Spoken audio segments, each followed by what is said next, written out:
보정 명령이 발생하는 경우, 보정을 해야 되는 경우가 뭐가 있는지 한번 차례대로 설명을 해 보실까요? 지급 명령이 신청했는데 예를 들어서 여기 앞에 삼성 건물 있잖아요. 저희 위치를 함부로 말씀하지 마세요. 스토커들이 여기 쫓아오면 어떡하려고 그래요? 법률사무소는 의뢰인이 찾아오는 것이기 때문에 네. 알려줘야지. 아 그래요? 제가 뒤가 구려가지고요. 혹시 찾아올까봐. 자, 여기 강남역 8번 출구 앞에 보면 삼성 건물이 있거든요. 어떤 사람들이 괴롭히려고 법률 문서를 이재용한테 보낼 수 있겠죠. 이재용 주소 알아가지고 100만 원, 1000만 원 나한테 빌린 돈, 손해배상금 뭐 해가지고 지급명령 남발해서 보내요. 그러면 법원에서 그거 다 보내주겠어요? 1000명, 100명 뭐 이렇게 보내지지 않죠. 네. 그거 하게 되면 굉장히 뭐 혼잡하게 되고 명확하지 않은 게 나갈 수 있잖아요. 그래서 그런 경우에는 보존명령이라는 게 나가요. 먼저 보존명령에 대해서 설명드리도록 할게요. 보존명령이라는 거는 신청서를 법원에 내면 네. 이걸로는 처리가 안 돼. 보정해라라고 하는 명령이에요. 보정명령에 따라서 보정을 안 하면 신청한 게 각하가 돼요. 취소가 된다라고 생각하시면 됩니다. 그래서 지급명령 신청이 제대로 안 됐다 그러면 보정명령이 내려지는데 지급명령 신청이 처리되지 않는 모든 유형에 대해서 그리고 보정명령 유형에 대해서 설명드리도록 하겠습니다. 네, 첫 번째. 네, 법률 문서가 논리적으로 작성되지 않은 경우에 보정명령이 됩니다. 일반인들이 자기가 이제 직접 지급명령 신청했다가 보정명령이 내려져요. 그러면 저희한테 취소하고 다시 신청한 경우가 종종 있거든요. 지급명령은 두 가지로 나눠져 있어요. 청구 취지, 청구 원인이라는 내용을 쓰게 돼 있는데요. 청구 취지는 청구하는 금액에 대해서 간단하게 쓴 거고 청구 원인에 대해서는 어떻게 해서 이런 청구를 하게 됐다 그런 내용을 쓰는 부분이 청구 원인이라고 보면 돼요. 청구 취지는 100만 원, 1000만 원, 이자 얼마 그런 식으로 쓰는 건데 이게 법률 양식이 있어요. 이자 같은 경우는 돈을 받기로 한 날 이후부터는 연체이자라는 게 법에 의해서 있는데 돈을 받기로 한 날부터 송달된 날까지 5% 이자나 6% 상사 이자는 받을 수 있는데 이 사건 뭐 그런 단어 같은 게 빠져 있거나 그러면 법원에서 보정명령이 나와요. 청구 취지는 정확하게 양식에 맞게 써야 되는 거고요. 청구 원인도 설명이 부족하면 보정명령이 나오거든요. 예를 들어서 설명을 드리면 계약금 반환 청구할 때 어떻게 써야 될까요? 계약금 반환 청구. 계약을 체결한 사실에 대해서 우선 써야겠죠. 사실을.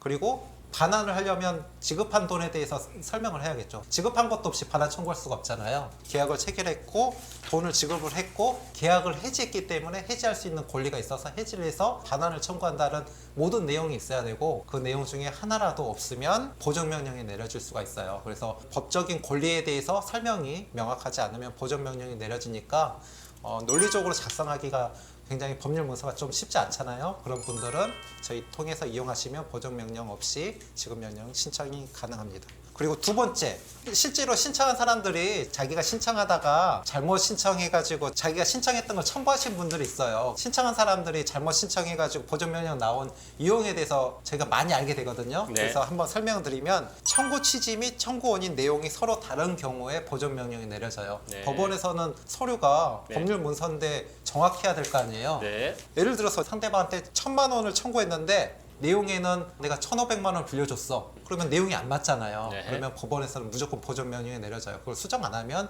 취소가 되니까 네. 내용을 정확하게 청구 취지, 청구 원인 맞춰서 쓰셔야 되고요. 네. 두 번째는 금액 계산이 맞지 않은 경우에도 또 되는 거예요.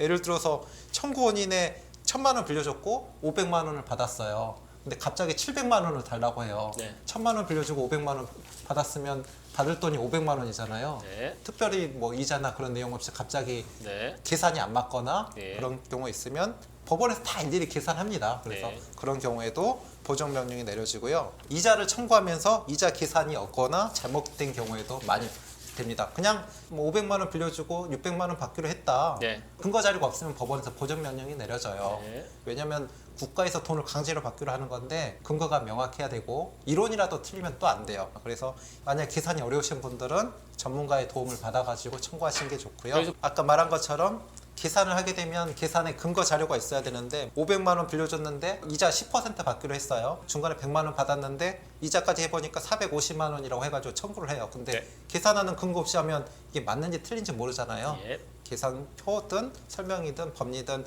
없으면 보정명령이 내려집니다. 어려우시면 머니백을 이용하시면 좋을 것 같습니다. 어렵든 쉽든 그냥 머니백 이용하라고 하면 안 될까요?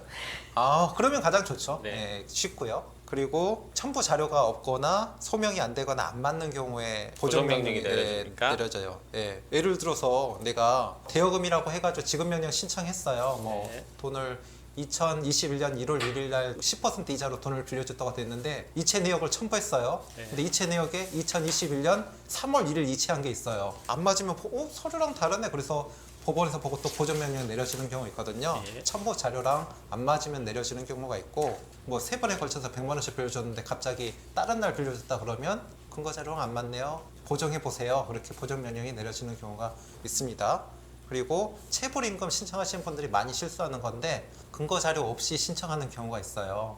소명 자료를 보통 요구하는 경우가 있거든요. 자료가 없이 신청해도 그런 경우가 있으니까 신청하실 때는 자료를 첨부하시면 되고 저희가 자료가 충분한지 아닌지는 저희는 검토를 해드리니까 머니백을 이용하시면 될 것 같습니다. 그리고 관할 위반에서도 보정명령이 내려진다. 네, 그렇습니다. 지급명령은 전국에 법원이 굉장히 많잖아요. 관할마다 처리할 수 있는 양이 달라요. 사건도 많이 없는 경남 삼천군 법원에서 서울에 100만 건 지급명령 들어왔다. 그럼 처리 못 하겠죠. 상천군 법원 네. 무시하시나요? 존경합니다. 예. 네. 굉장히 도서 지역인데도 불구하고 네. 워낙 많이 하다 보니까 전국의 모든 법원에서 저희 접수를 했었는데 네, 네. 관할 법원이라는 게 있어요. 네. 채권자 또는 채무자 주소지에 해당하는 관할 법원에서만 지급명령을 접수를 받고요. 네. 그 그러니까 법원이 내 아니- 주소 아니면은 상대방 주소에 관할 법원에만 해야 된다 이거죠? 예. 근데 이제 다른 법원에 신청한다. 네. 그러면 법원에서 취소를 처리합니다. 네. 인지 때도 돌려주지 않으니까 예. 정확한 관할 법원에 신청해야 되고요. 예. 됩니다. 다음 신청 내용이 법률을 위반하는 경우다. 네. 어떤 법률을 위반하는 경우죠? 사건에 따라 다 다르죠. 매매대금, 네. 영역비 다 법에 따라 다른데 가장 많이 위반하는 경우가 저희한테 문의도 많이 있어요. 100만 원 빌려주고 애가 한 달 후에 200만 원 주기로 했어. 그렇게 약정을 했다라고 해서 지급명령 신청한 경우가 있어요. 저희 나라는 약정을 하더라도 무조건 이자 제한법 이율 이상 못 받아요. 지금 이자 제한법이 지금은 얼마죠? 현재는 몇 프로죠? 20%입니다. 거기에 대해서 그렇게 청구하게 되면 국가에서는 법 위반된 거 해결해 줄 수 없잖아요. 예. 사채업 하신 분들도 굉장히 많이 이용하고 있는데 네. 다 법을 지켜서 신청하고 있습니다. 그래서 만약에 법적인 것에 대해서 이해가 부족해서 처리가 어려우시다 그러면 머니백을 이용하시면 굉장히 유용할 것 같습니다. 네.